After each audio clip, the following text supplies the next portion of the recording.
Hello tout le monde! Bienvenue dans cette nouvelle vidéo. Je suis ravi de vous retrouver pour vous parler du dernier James Bond ainsi que le nouveau film de Ridley Scott. Et c'est ce qu'on va voir aujourd'hui dans les films du vendredi, Mourir peut attendre et Le Dernier Duel.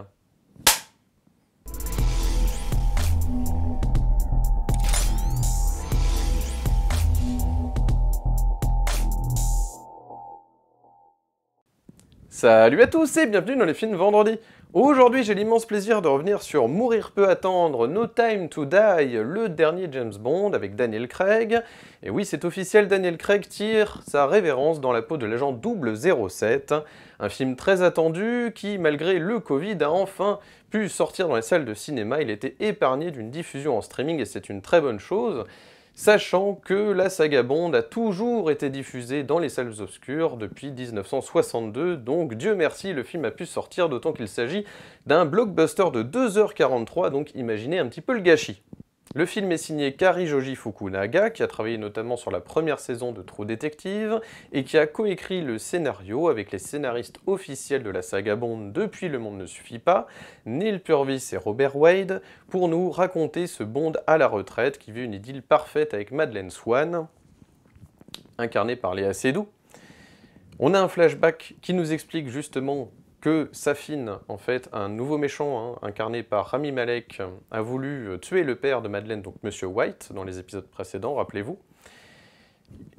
Monsieur White n'étant pas là, il a tué à la place sa mère et a épargné Madeleine, qui se retrouve donc maintenant avec Bond, en vivant donc cette idylle, sauf que Bond va vouloir aller se recueillir sur la tombe de Vesper, son ancienne copine, disons-le comme ça, son ancienne amante, incarnée autrefois par Eva Green.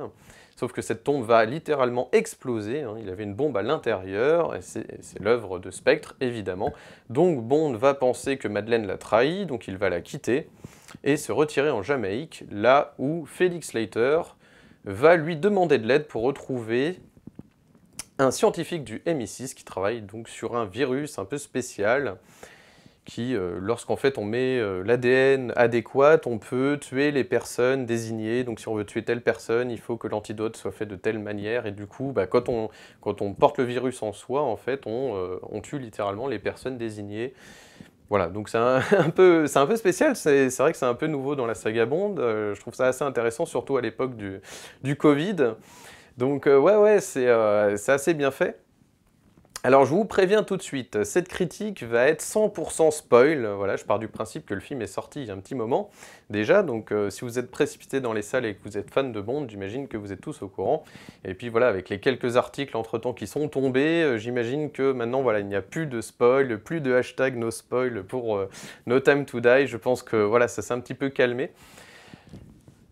Alors, que dire de ce nouveau James Bond? Parce que évidemment, je vais pas spoiler non plus toute l'intrigue, mais je vais spoiler évidemment les grandes décisions scénaristiques qui ont été assez controversées, notamment de la part des fans de Bond, ce que je peux tout à fait comprendre.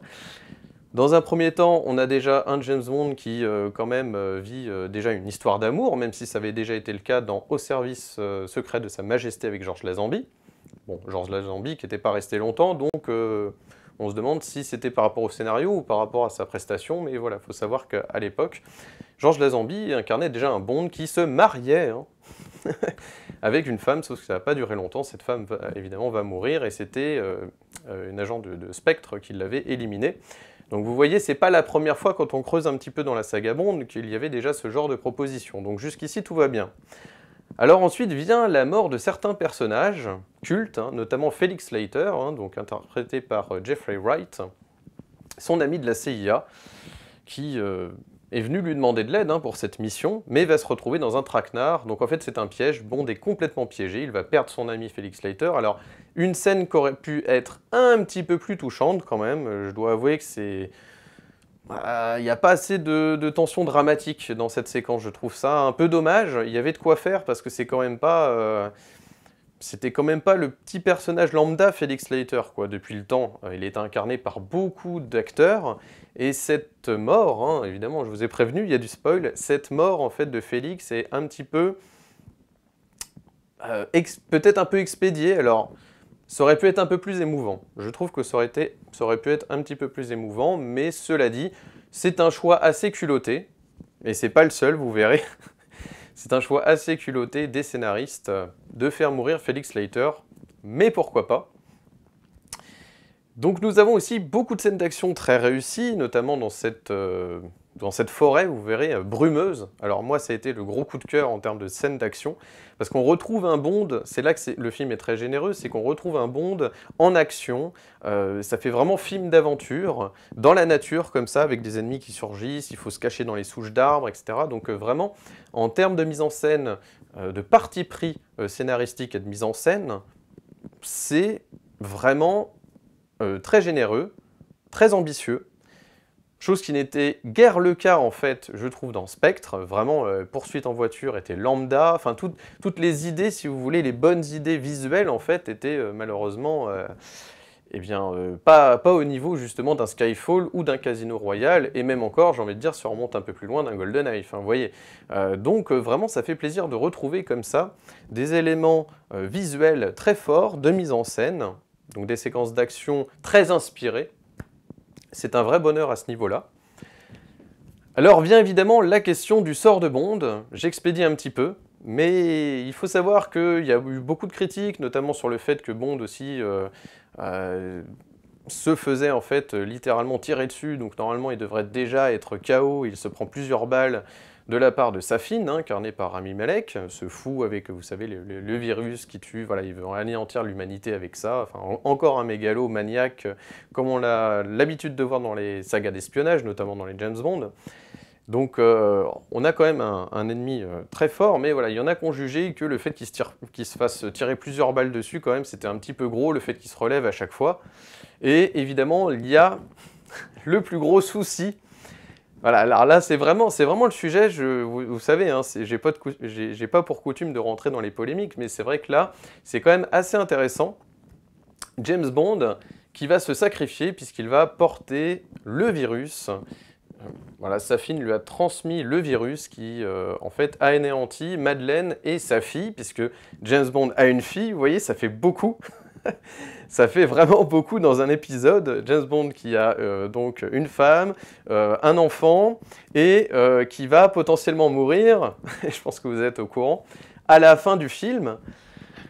Donc comment vous dire que le film, voilà, pour faire très simple, le film est très culotté.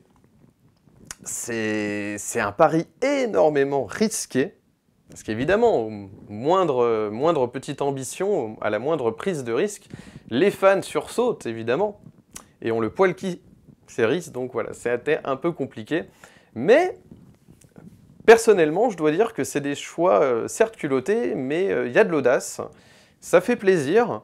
Moi, j'ai été surpris dans cet épisode, c'est-à-dire que c'est ça qui est important, je trouve, dans un épisode de James Bond, c'est d'être surpris, et ça faisait longtemps qu'on n'était pas surpris dans un épisode.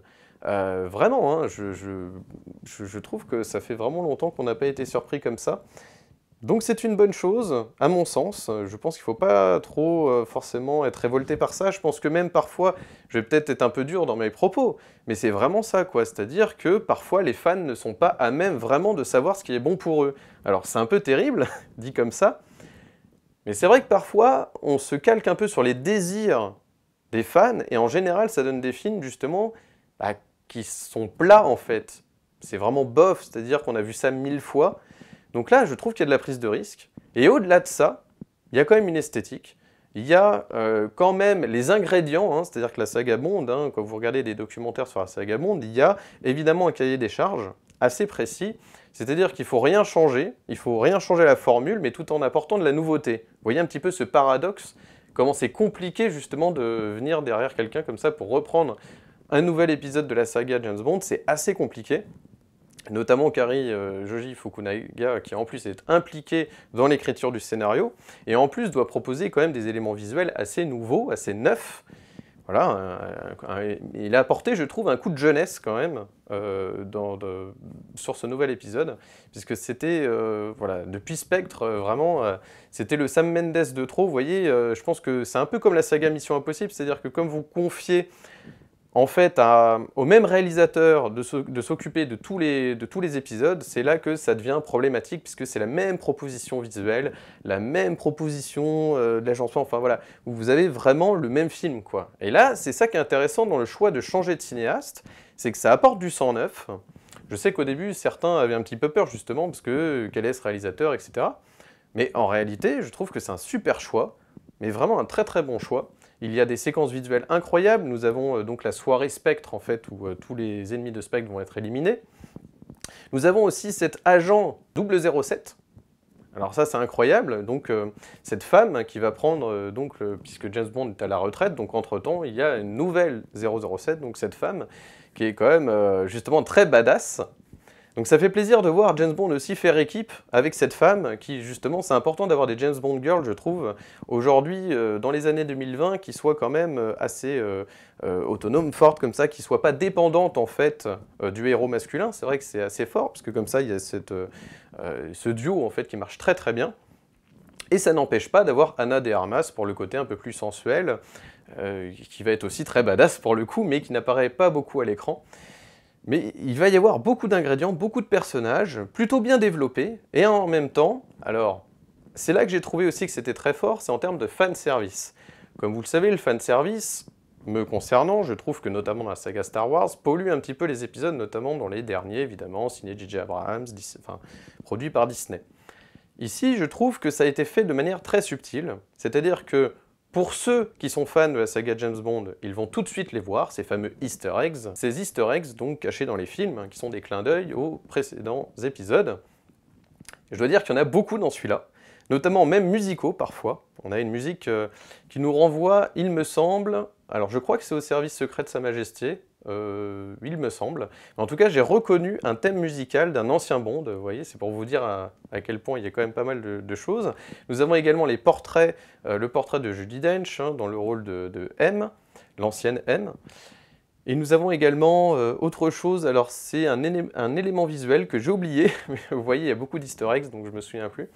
Mais ils sont dissimulés, c'est-à-dire qu'ils ne sont pas au service de l'intrigue. Vous voyez, dans Star Wars, quand Han Solo débarque, dans Le Réveil de la Force, qu'on a Chewbacca, etc., le Faucon Millennium, ça vient un peu polluer la nouvelle histoire. Voilà, c'est trop présent, je pense. Tout ça, en plus, pour mourir, on se demande vraiment à quoi servait ce retour d'Harrison Ford, vous voyez. Donc je suis peut-être un peu dur, hein. Certains ont aimé peut-être les choix de la nouvelle saga Star Wars, et moi, c'est pas mon cas. Donc je respecte tout à fait vos avis.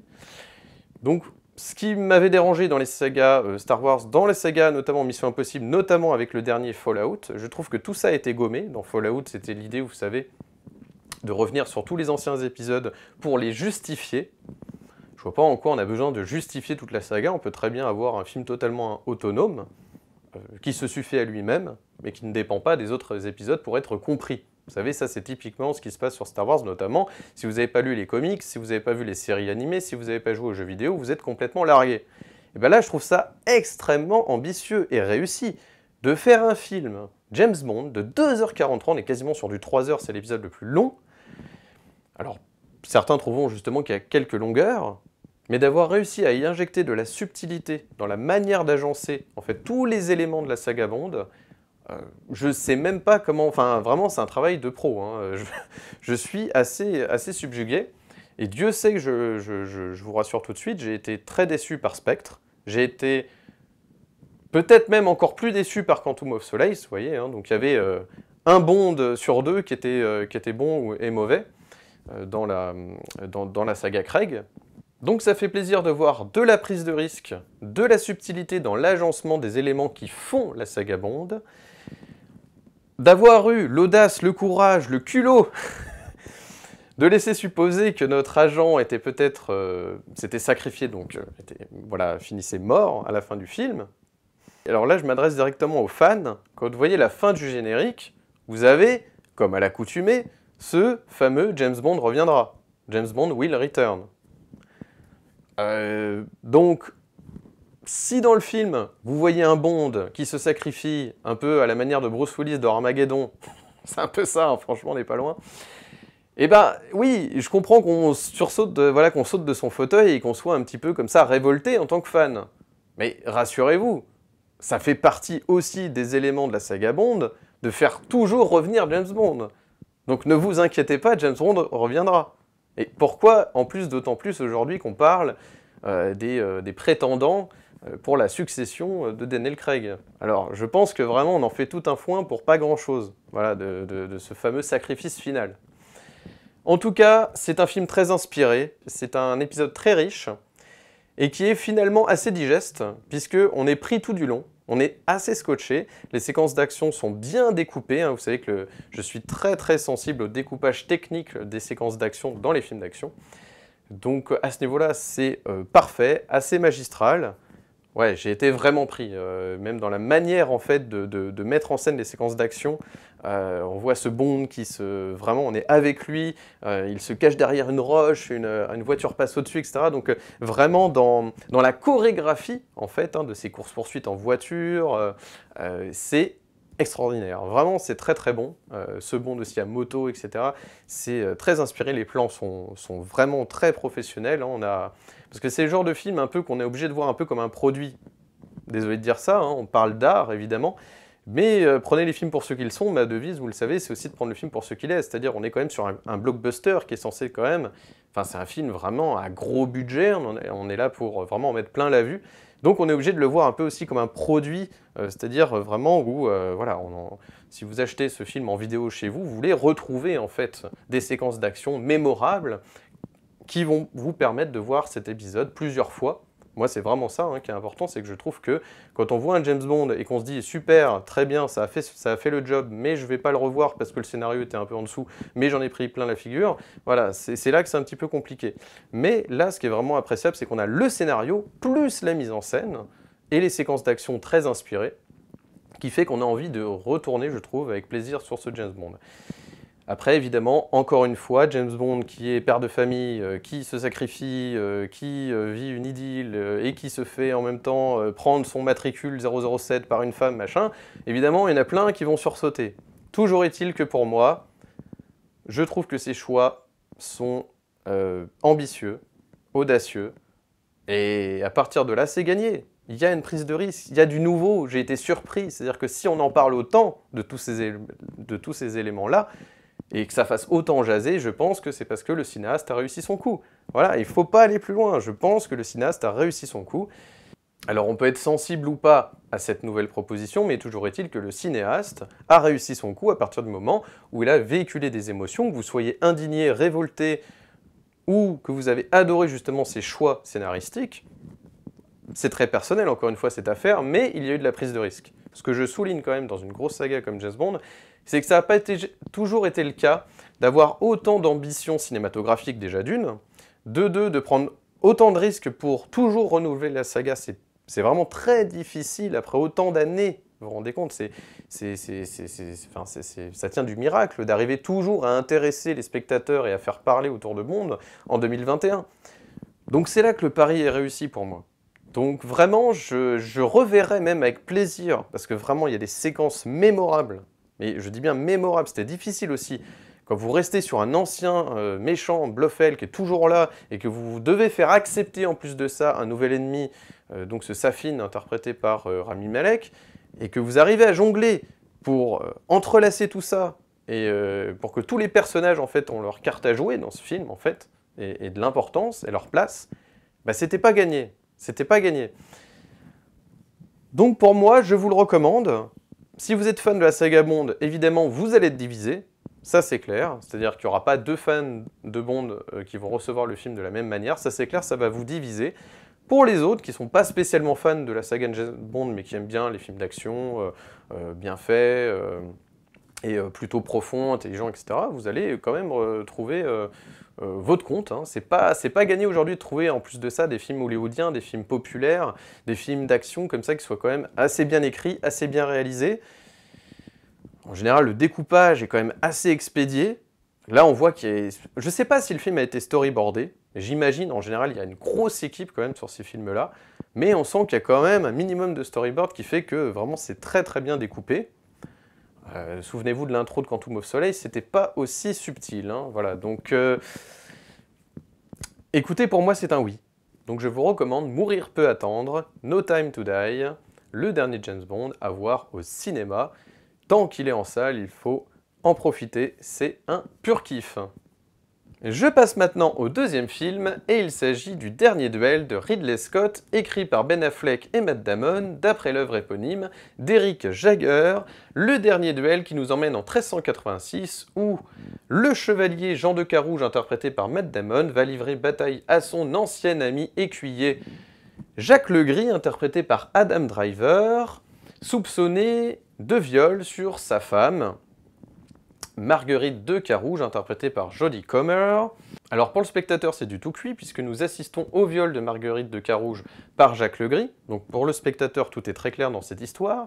Mais ce qui rend le film virtuose dans sa cinématographie, dans sa mise en scène, c'est les différences de point de vue des différents personnages. Vous allez assister aux différentes séquences, en fait, du point de vue des différents personnages. Donc c'est le montage ici qui va être très important. Bravo donc au monteur, notamment une monteuse, il me semble que c'est une monteuse sur ce film, donc vraiment très très bon travail à ce niveau-là. Ça permet d'avoir les différents points de vue, donc de se faire une vraie idée du système judiciaire. Parce que pour le spectateur, encore une fois, c'est très clair cette histoire, Jacques Legris est coupable, voilà, c'est très très clair.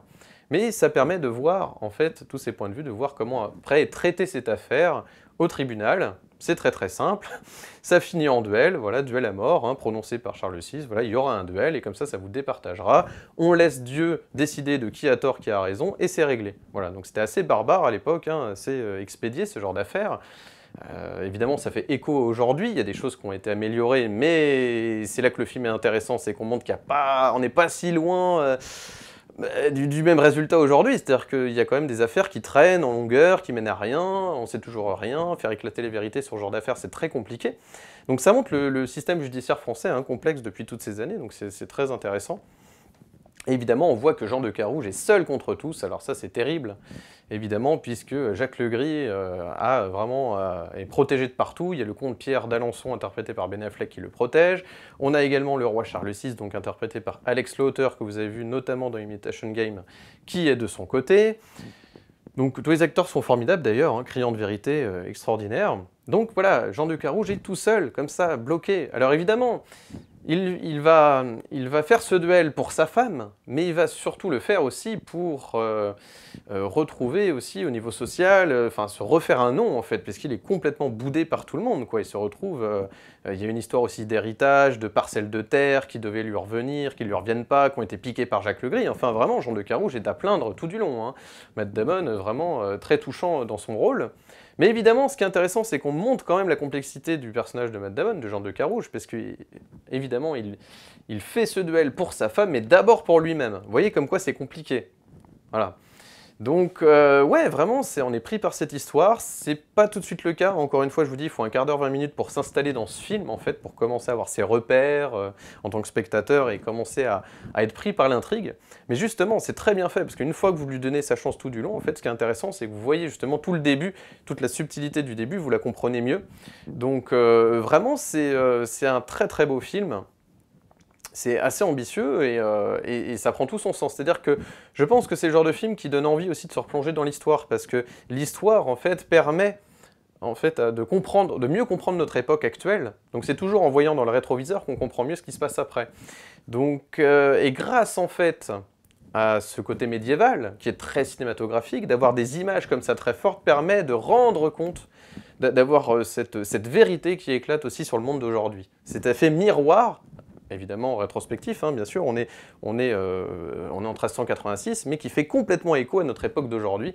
Donc ça, c'est formidable quand un film historique arrive à faire ça, tout en vous intéressant et en proposant des scènes de combat épiques, parce que, justement, Ridley Scott, c'est quand même le réalisateur de Gladiator, de Kingdom of Heaven, pardon.